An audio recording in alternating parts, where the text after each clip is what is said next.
Hello বন্ধুরা, তোমার সকলকে স্বাগতম তোমাদের চ্যানেল ডাব্লিউবি প্রাইভেট টিউশনে। আজকের এই ভিডিওতে আমরা রায়মার্টিন প্রশ্নবিচিত্রা 2025 মাধ্যমিক ভূগোল বিষয়ের প্রথম ইউনিট টেস্টের জন্য তোমাদের 1 নম্বর স্কুল রয়েছে 258 নম্বর পেজে Bankura mission girls high school HS এই প্রশ্নপত্রের এমসিকিউ এবং এসএকিউ টাইপ প্রশ্নের উত্তর নিয়ে আলোচনা করব। এমসিকিউ প্রশ্নের উত্তর তোমাদের বইয়ের পিছনে দেওয়া রয়েছে, কিন্তু যাদের কাছে বই নেই তাদের জন্য আলোচনা করব। তারা যেন তোমরা যাদের কাছে বই নেই তারা প্রশ্নপত্রের উত্তর সহ স্ক্রিনশট নিয়ে নাও, তোমাদের পরীক্ষার সময় এগুলো খুবই কাজে লাগবে। দেখো কি বলছে, একের দাগে বলছে বিভাগ ক। একের দাগে বলছে বিকল্প থেকে সঠিক উত্তর নির্বাচন করে লেখো। একের এক, যে প্রক্রিয়া অভিকর্ষের টানে উচ্চভূমির ঢাল বরাবর মাটি ও শিলাস্তর নেমে আসে তাকে বলে পুঞ্জিত ক্ষয়। অপশন নাম্বার গ। একের দাগে দুই প্রদত্ত কোনটি নদী কার্যের দ্বারা সৃষ্ট ভূমিরূপ? উত্তর হবে অপশন নাম্বার খ, মন্থরকূপ। একের দাগে তিন, দুটি কড়ির মধ্যবর্তী অংশে সংকীর্ণ তীক্ষ্ণ প্রাচীরের মতো অবস্থান করলে তাকে বলে এরিটি। অপশন নাম্বার ঘ। নেক্সট প্রশ্ন বলছে, দেখো একের দাগে চার, মরু অঞ্চলে বায়ুর ক্ষয়কার্যের ফলে গঠিত ব্যাঙের ছাতার মতো ভূমিরূপ হলো গৌড়। অপশন নাম্বার ক। একের দাগের পাঁচ বলছে ভারতের মূল ভূখণ্ডের দক্ষিণতম বিন্দু হলো কি? ইন্দিরা কন্যাকুমারিকা অন্তরীপ। অপশন নাম্বার গ। একের দাগের ছয় বলছে গাঙ্গেয় সমভূমির নবীন পলিযুক্ত অঞ্চলকে উত্তরপ্রদেশে বলা হয় কি? উত্তর হবে খাদার। অপশন নাম্বার ঘ। নেক্সট প্রশ্ন বলছে একের দাগের সাত, গোদাবরী ও কৃষ্ণার বদ্বীপ বদ্বীপের মধ্যবর্তী অংশে অবস্থিত একটি হ্রদ হলো কি? উত্তর হবে কোলেরু। অপশন নাম্বার খ। নেক্সট প্রশ্ন বলছে একের দাগের আঠেরটা বলছে 200 সেমি এর বেশি বৃষ্টিপাতযুক্ত অঞ্চল জন্মায় কি? চিরহরিৎ উদ্ভিদ। অপশন নাম্বার গ।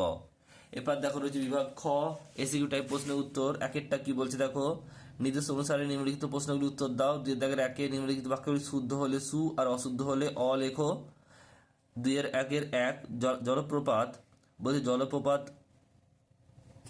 জলপ্রপাত জলপ্রপাত জলপ্রপাতে প্রবল জলরাশি বাহিত হলে তাকে বলছে ক্যাটারাক্ট বলে। এটা কি হবে? শুদ্ধ।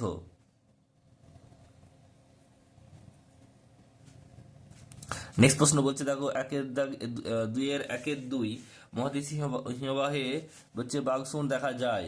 এটা হবে অশুদ্ধ।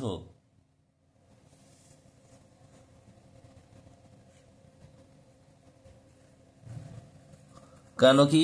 কারণ হচ্ছে পার্বত্য হিমবাহে দেখা যায়। কোথায় দেখা যায়? পার্বত্য হিমবাহে দেখা যায়।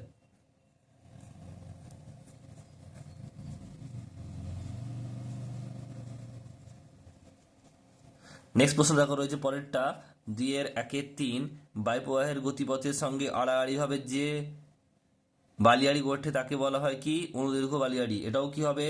এটা হবে অশুদ্ধ।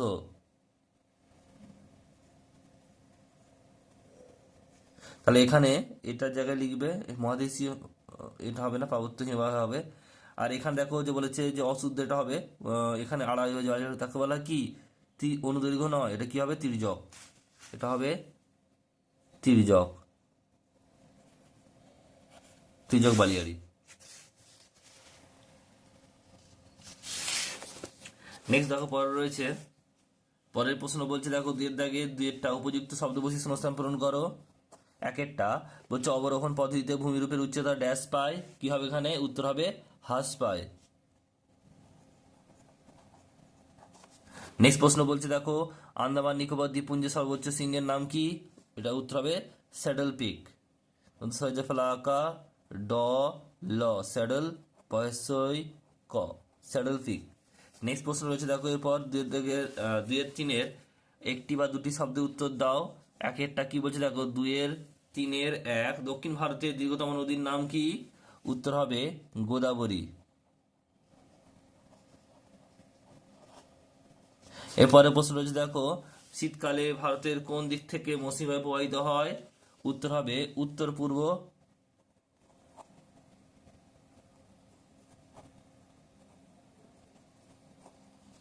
আর পরের প্রশ্ন দেখো শেষ প্রশ্ন এই সেটের, দুইয়ের দাগের তিনের তিন বলছে সিরোজেম কি?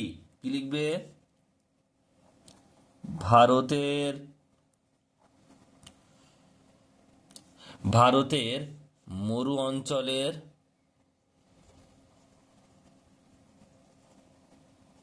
মাটি। তো এই ছিল তোমাদের 1 number school Bankura mission girls high school HS এর এমসিকিউ টাইপের প্রশ্নের উত্তর। ভিডিওটি কেমন লাগলো কমেন্ট বক্সে কমেন্ট জানিও। চ্যানেল নতুন চ্যানেল সাবস্ক্রাইব করে নিও, পছন্দ হলে লাইক করে দিও, আর বন্ধুদের সঙ্গে শেয়ার করতে কিন্তু ভুলবে না।